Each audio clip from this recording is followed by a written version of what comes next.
A few years ago, I became friends with an undergraduate student of psychology.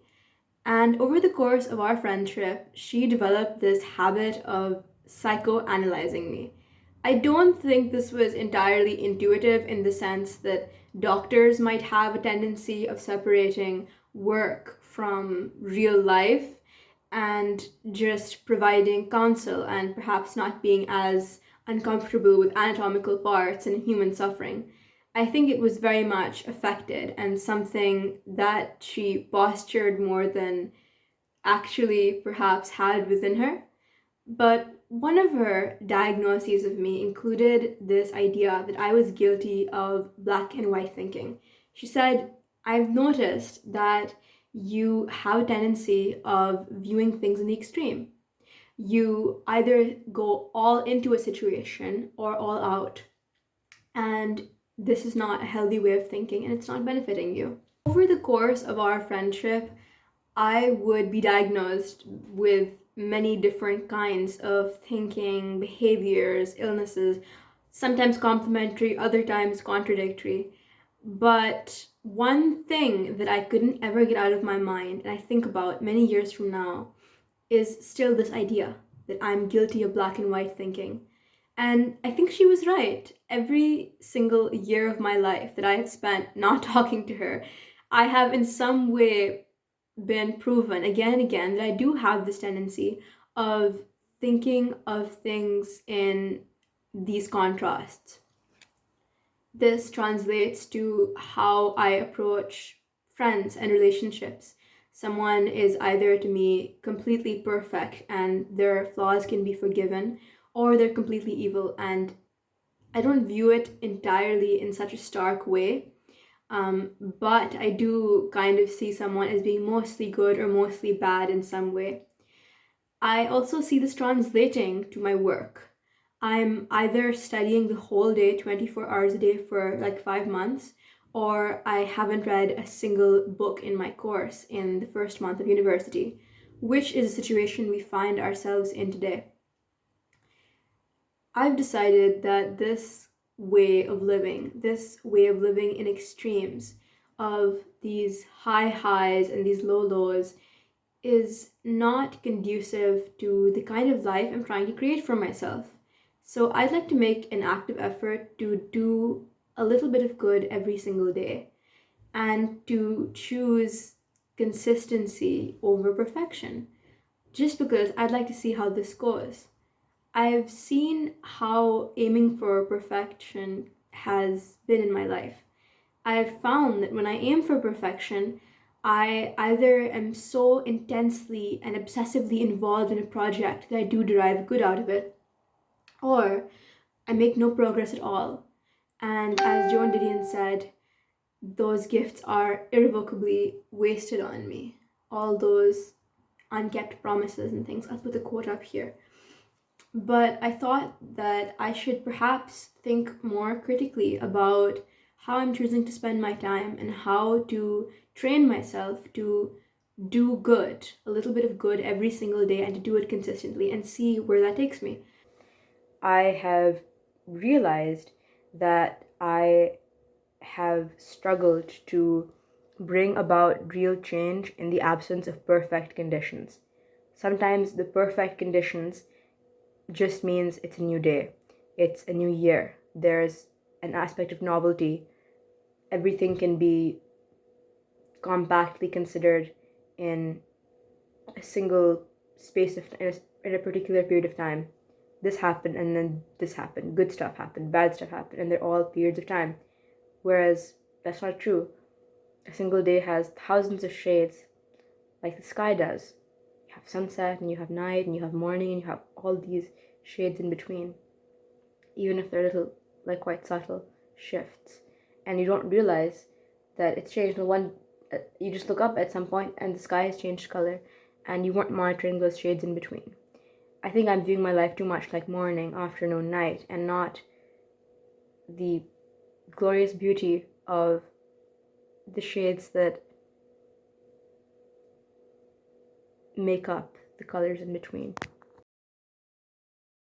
There's a scene where Leia is talking about Luke, and Han says, you love him, and Leia says, yes, I do. And Han says, I won't get in the way. And something about him saying that really just emphasized to me how many ways in which I like this Harrison Ford kind of character. And there are ways that I like this character that I haven't even explored in my video. One of the ways I'm realizing now I really like this character is that when confronted with heartbreak or avoidable suffering where you want to be like, this is unfair, I'm emotionally invested, I want to control the situation, how can you can be like respectable and have honor and be like, this is the direction that life has pushed this person, this is where this person's love guides them, and I'm not going to interfere, I'm not going to get in the way of that. I think it's really honorable when you see that someone is not interested in you, or perhaps is more interested in someone else, taking yourself out of the equation and letting them do what they want, um, letting them follow their heart in that sense. I think it's really cool to do that. And I think that kind of stoicism and not being emotionally involved and just being like, okay, there's work to be done, there's a task ahead of me, I'm gonna do it. I like that. And yeah, I'm gonna now put my groceries away, which is the first Herculean task of the day. Yeah, that's what I'm gonna do. I'm gonna put these groceries away. I can't unfortunately wash the dishes in my sink because it's leaking, but I can put my groceries away and I can start studying. So let's see where that takes us. So it's like 4 a.m. in England right now, and I'm feeling very fatalistic. I have so much work to do in terms of my exams. I've done like next to no preparation, and on the 30th, I have my Russian exam, which I'm almost certain that I'm going to have to retake my Russian exam, the whole module, because I haven't done very good in it. And the thought of doing Russian again from scratch, messing up a module is like, I mean, it's not terrifying. It's like, that's what's gonna happen, I think. And then I'm also afraid that I'm manifesting this. And I'm not sure. There's so many belief systems I rely upon, like hard work equals success, or positive energy brings positive things into your life. And I believe in so many systems, sometimes they contradict each other. And I feel that I can sometimes still work against them. I just feel really like incompetent right now, I guess, because Russian is hard. And there's this like society position I have to apply president for, which requires like a speech and really get dressed up. I have to meet my friend. I still have a lot of my room to clean. I mean, it's encouraging. I've gotten down a few loads of laundry. I have to clean my bathroom and stuff. I have to get groceries. So I think that the only thing that'll make me feel less fatalistic is if I actually do the work that's required. The other day, it was my first day back at university after a break, and my first day back is usually pretty competent because I want to set the right tone for the rest of the term. And I found myself doing a lot of things that were difficult, even if it was hard to do, like organize things or do loads of laundry or cancel on my friend. I did those things. And I suddenly had this like kind of relaxed feeling. And I realized, oh, this is what it feels like when your frontal lobe is fully developed. This must be what it feels like. And I thought, okay, next time I'm confronted with an issue, maybe if I don't know how to act, instead of thinking how does, the ideal version of myself act, or how would my sister act, or how would someone who's a good student act, I'm starting to think to myself, how would someone with a developed frontal lobe act? How would someone whose entire brain is finished developing act? Because I realize a lot of people feel peace in their 20s or towards the end of their 20s, and I think that peace is achieved partly because they know they can rely on themselves to regulate their emotions, deal with crises, and to confront suffering, and also deal with joy. So I think that that's sort of the aim right now. I have written on my board here that I want to do speech for this position I'm applying for. I want to get a laptop charger. I want to find out about my accommodation. I want to transfer money to my account. So I don't think I'll be able to transfer it to my account considering that it's Saturday, but I do think that I can get done some things like cleaning my room, like getting groceries, getting a charger for my laptop. I think I get these things done. Getting the laundry out right now and going to meet my friend in the evening, giving her her gift, and then when I come home, with my groceries and everything sort of structured, to then just sit down and study. I think I'll just feel bad if even for this last exam, which has a little bit of percentage, I didn't study. So the goal here isn't like to get a yes or a no on a report card. The goal here is to just know that when I realized that courage is important, I acted in accordance with that and I tried hard. Because for my other exams, I mean, I do think that as the exam season went on, I tried harder for each exam. And there were certain exams that were pretty easy compared to those that I could study for, and I didn't. But that's how it is. And it's sort of like those memes about how your friend texts you when they're not doing good at an exam, how they have to like realize their worth outside the education system. I mean, I feel like whenever any system rejects you, you feel like you have. Looking back on this video that I watched, and to be honest, I didn't even watch through the whole thing.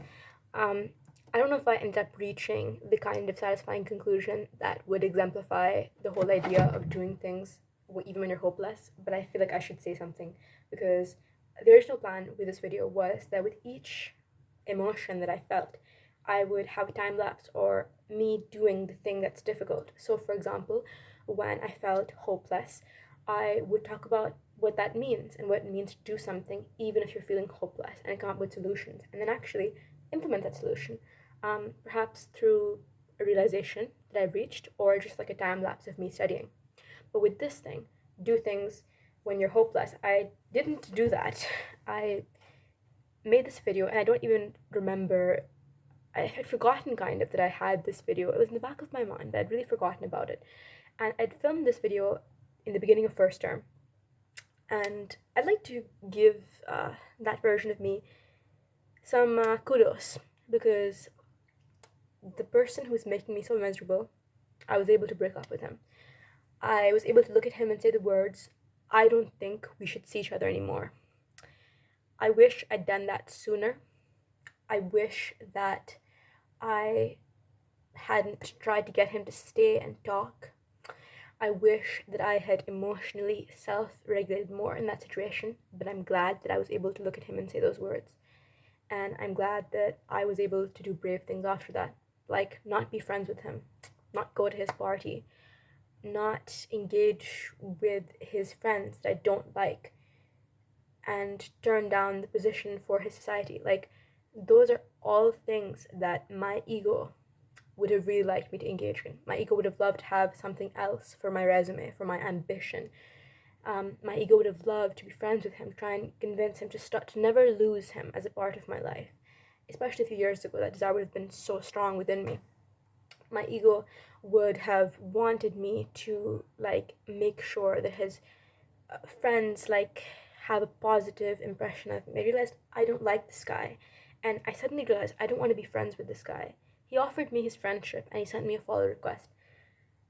And I think my friends, the kind of friend I'd like to have is someone who is patient and gentle, do things he said he couldn't give me.